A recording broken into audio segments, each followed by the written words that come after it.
1990 BJP party द्वारा गोटे धार्मिक यात्रा करागला जार नाम थिला रामरथ यात्रा। यही यात्रार लक्ष्य यह थिला जे उत्तर प्रदेश रे थिबा अयोध्या स्थान रे बाबरी मस्जिद को भांगी राम मंदिर निर्माण करिबा। कारण सेहिठारे 1528 मसीह राम मंदिर को भांगी बाबरी मस्जिद स्थापित करा जायथिला। एही यात्रार नेतृत्व लालकृष्ण आडवाणी और तांको सह बीजेपी पार्टीर किछि सदस्य और नरेंद्र मोदी सहयोग देइथिले।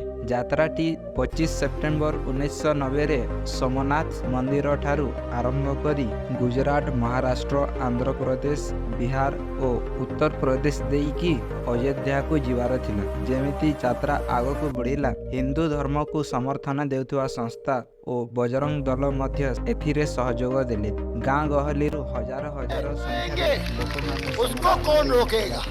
कौन सी सरकार रोकने? यात्राटी जेमिति आगकू आहुरी बढ़िबाकू लागिला, सेमिति धार्मिक हिंसा और धार्मिक उग्रवाद मध्य धीरे धीरे बढ़िबाकू लागिला। प्रतिदिन पाखापाखी 300 किलोमीटर यात्रा करा जाउथिला। एही यात्रा समय रे उत्तर प्रदेश रे अधिक धार्मिक हिंसा हेबा कारणरू 23 रु 31 सेप्टेम्बर मध्य रे 130 टी लोक मरिथिले। एही हिंसा कांडरे मुसलमान मानकर क्षति हेबा सह एथिरे हिंसार शिकार हेउथिले। केवल एतिकी नुहे, जयपुर, जोधपुर, अहमदाबाद, बरोदा, हैदराबाद आउ अन्य स्थान रे जहाँकि यात्रार रास्ता रे आसे नहीं सेठारे मध्य मुसलमान माननकु देखिले पिटिबाकू लागुथिले। परिणाम यह हला जे मोट 1800 रु अधिक लोकंकर मृत्यु होइगला। तत्कालीन भारत सरकार विश्वनाथ प्रताप सिंह एही हिंसा को रोकिबा पई आदेश देले और लाल कृष्ण आडवाणी को गिरफ्तार करने पाई बिहार राज्यर मुख्यमंत्री को आदेश देथिले।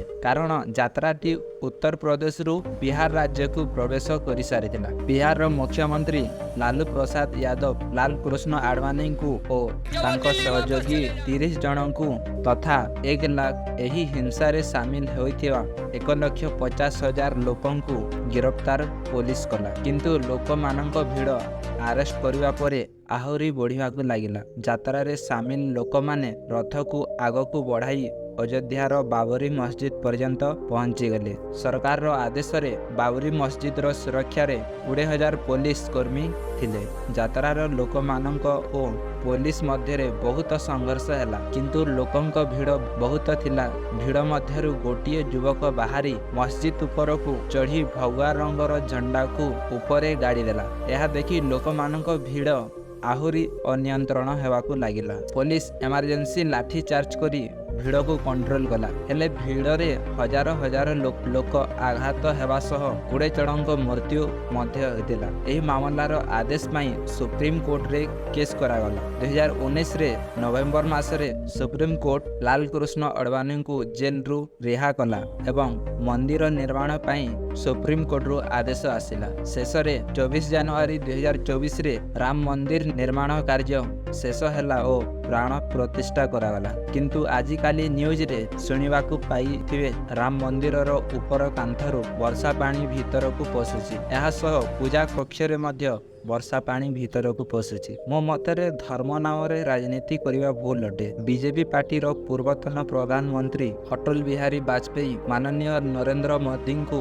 राजनीति रो शिक्षा देई कहिथिले, मेरा एक ही संदेश है कि वो राज धर्म का पालन करें। के लिए, शासक के लिए प्रजा में भेद नहीं हो सकता, न जन्म के आधार पर, न जाति के आधार पर, न संप्रदाय के आधार पर।